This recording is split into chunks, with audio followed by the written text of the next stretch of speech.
С тех пор, кстати, с коллективами и начальниками мне везло.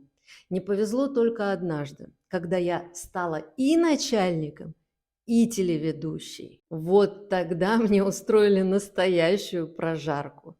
Когда я заходила в помещение, где была моя группа, все замолкали и не замечали меня. И так продолжалось, я не помню сколько месяцев. Я проработала там 5 лет, и буквально каждый день я выходила на работу как на войну. В основном люди просто молчали, сплетничали за моей спиной или ходили стучать на меня руководству. Но иногда кого-нибудь прорывало, и он начинал говорить мне, как же хороша была бы эта редакция без ведущего. И что я сгодилась бы для любого самого прекрасного места, но только не для этого.